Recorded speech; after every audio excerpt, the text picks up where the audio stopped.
talking trophy hunting, Toyota, paint schemes, and more to wrap up a busy week of off-season NASCAR news.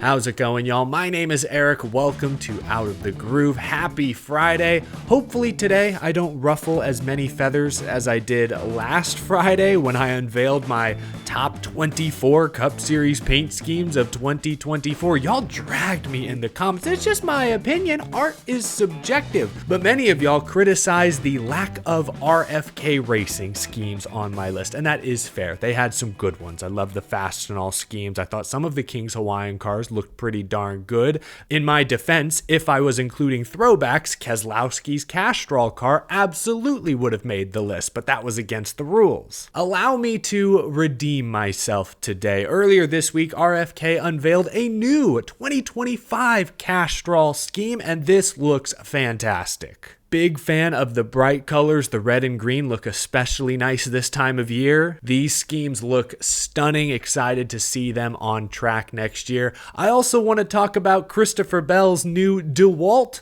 scheme. If you've been watching my videos for a long time, you know the reason my colors are yellow and black are because I grew up loving the DeWalt schemes Matt Kenseth drove. This one is good. I like it. It's more simple than recent DeWalt schemes. That's a plus, but can we see this with a black door number? I've always been a fan of that black and yellow contrast. Otherwise, this is a good scheme too. DeWalt trying to redeem themselves after what I thought was kind of a lackluster 2024 by their standards, but that's just my opinion. All right, that's enough paint scheme talk for now. Don't want to ruffle any more feathers. Speaking of ruffling feathers, this episode is sponsored by Tasty Duck.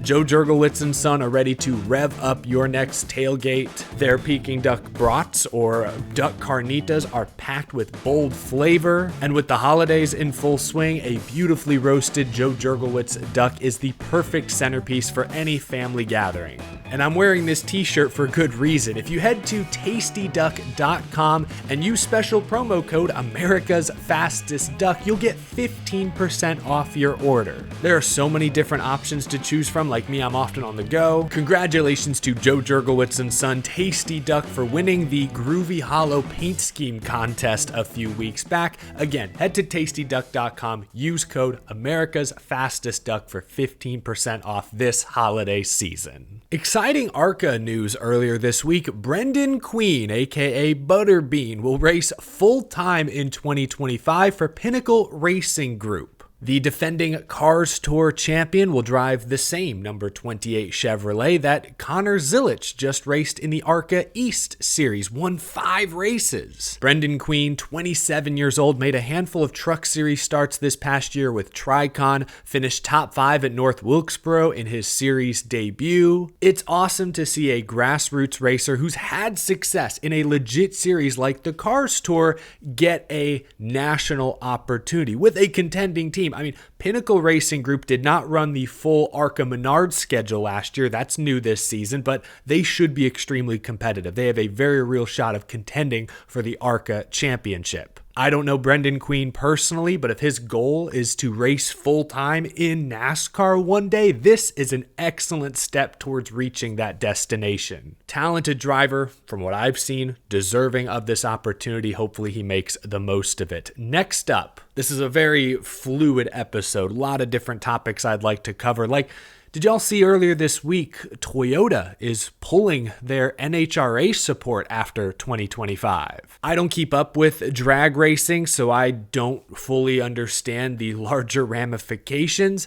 This is a NASCAR show, so my question is, could this be a trend that impacts stock car racing in the near future? Toyota is going through some changes, I guess. We know, of course, about David Wilson, longtime Toyota Racing Development President, just retired from that role. He's being replaced by Tyler Gibbs. No relation, as I understand, to Joe Gibbs or Ty Gibbs, interestingly enough, has been around NASCAR before. That's a recent change, but at the same time, we know that Toyota recently added Legacy Motor Club to their NASCAR Cup Series roster just a year ago. That signals growth.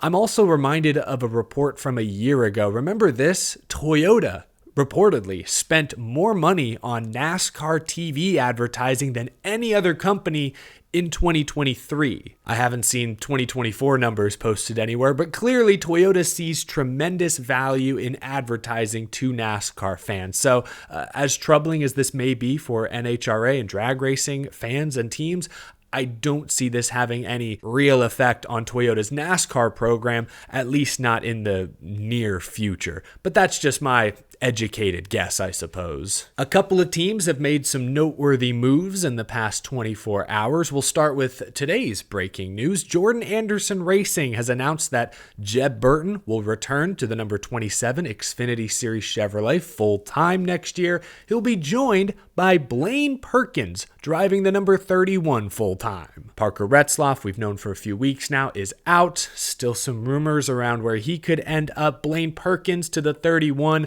brought sponsorship. I really don't know what to make of this team. Blaine in particular, you look at the numbers, nothing impressive, but you never really know what kind of equipment he's working with. Jordan Anderson gets some support from Richard Childress Racing, so expectations are their car should contend for a playoff spot, and in 2024 that was not the case. Very disappointing 2024 from both Jordan Anderson Racing drivers. We'll see if Blaine Perkins can figure it out. Jeb Burton is more of a known commodity at this point. He's been around. He's managed to win a couple of super speedway races. That's great. Last year, though, 2024, I'm talking about, Jeb was winless. I think he finished 19th in points, was nowhere close to playoff contention. I'm sorry. Those cars should be closer to the top 10, top 15 in points. The Xfinity Series this year was kind of split in half. You have the haves and the have-nots. The top 20 are teams with technical support, leased motors. And then you have the other 20 who are battling to try and break into that top 20 on rare occasion. The Jordan Anderson cars are in this group. They're not in the JGR, JRM class, but they should be running top 10, top 15 more consistently than they are. So 2024, I believe, was an extremely disappointing year performance-wise for JAR. Bringing back Jeb Burton, I expect more of the same. Blaine Perkins, I don't expect a huge upgrade. I fear Jordan Anderson is going to get beat by Alpha Prime Racing like they were much of this year. Harrison Burton with AM Racing, if they can figure it out, they might leapfrog Jordan Anderson. Big fan of Jordan, longtime friend of the show. Awesome to see what they've been able to build in the Xfinity Series, but these moves don't feel like a step forward to me. If anything, it's just maintaining the status quo, and the status quo in 2024 was not very good, at least in my opinion. Moving from Xfinity to Cup yesterday, Colleague Racing announced sweeping organizational changes. Let's break them down. Andrew Dickinson will now crew chief the number 10 for Ty Dillon. He was previously with RCR Engineer. Trent Owens will now crew chief the number 16, driven by AJ Allmendinger. He was with Daniel Hemrick last season. He actually briefly worked with Allmendinger back in their JTG Doherty days. And Mike Cook has been named technical director. He comes from Stewart Haas Racing, could be a good get. Colleague Racing president Chris Rice said this was the most impressive competition leadership group the team has ever put together. He added, quote, Andrew has the demeanor and stability that I think will give Ty the best opportunity he has ever had at the Cup level. AJ and Trent are just in sync and have a great working relationship. Both drivers are hungry and dedicated, so I know this team is going to be strong and impress some people in 2025. Colleague Racing's performance this year, I think, proved they were due for a soft rebuild across the board. Like even in Xfinity, where they've been very competitive for years, they weren't as competitive as they've been in years past. AJ Allmendinger made the playoffs but was winless in the regular season. He won at Las Vegas, made the championship 4 anyways, but we saw at Phoenix he was no match for the other 3 contenders. And on the Cup side, their cars were 28th and 30th in owners' points, which isn't great, but it's not bad when you consider they beat both Legacy Motor Club cars, they beat 2 of the Spire cars, they beat an RCR car. But their old mantra is trophy hunting, and we didn't see a whole lot of trophy hunting last year outside of, I guess, SVG at the Chicago street race, before he got wrecked. So I do think Colleague Racing needed a soft rebuild. And that's what they're doing. They've got 2 new Cup Series drivers next year. Daniel Hemrick is out, moving on to McAnally in trucks. They brought Ty Dillon in. He's got that RCR connection, okay. They moved Allmendinger back up to Cup full-time, where he belongs. That's good. New crew chiefs for both. All right, hopefully that lights a spark. They bring in Cook from Stewart Haas Racing. Could be a good pickup. Remember, they also brought Ty Norris in over from Trackhouse a few months back to improve the business side, help build Kaulig Racing into a contender. Kaulig isn't a tier 1 Chevy team as I understand, and as long as that's the case, they're never going to be a consistent playoff, let alone championship contender. But I appreciate their willingness to make big moves behind the scenes. New driver lineup, new crew chief lineup, new technical director, Ty Norris. I still believe that is a big acquisition. I respect the effort Matt Kaulig and Chris Rice are putting into this thing. I don't anticipate huge statistical improvements in 2025. They were 28th and 30th in owner points last year. AJ Allmendinger will probably be around 25th in owners points if I had to guess. Ty Dillon will probably be around 30th. Maybe AJ nabs a road course win. He's more than capable. Point is, while I don't see Kaulig taking a huge jump in 2025, this is a soft rebuild. I respect that they're willing to try new things, make those investments. Compare that to Jordan Anderson Racing on the Xfinity side. We just talked about it. Lackluster 2024.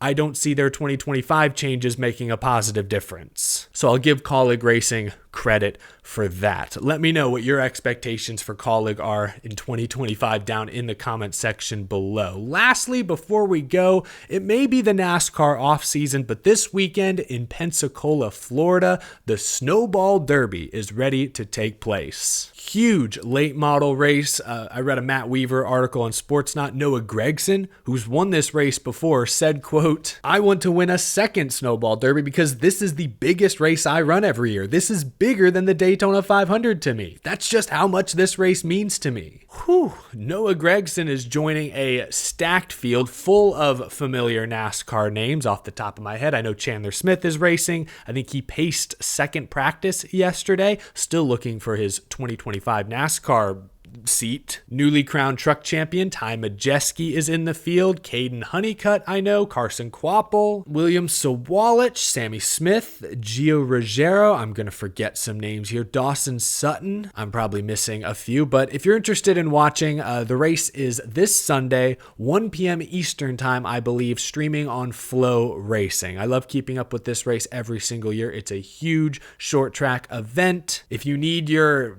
asphalt oval racing fix this offseason, I encourage you to keep up with the Snowball Derby. That'll do it for this episode, y'all. Leave a like if you enjoyed. Subscribe for more NASCAR content, conversation, nearly every single day, even during the offseason. Big thank you to my generous Patreon supporters as well. I appreciate you all tuning in. I will see you again real soon. Oh, gosh, excuse me. Oh, this could be fun. I hate being patient.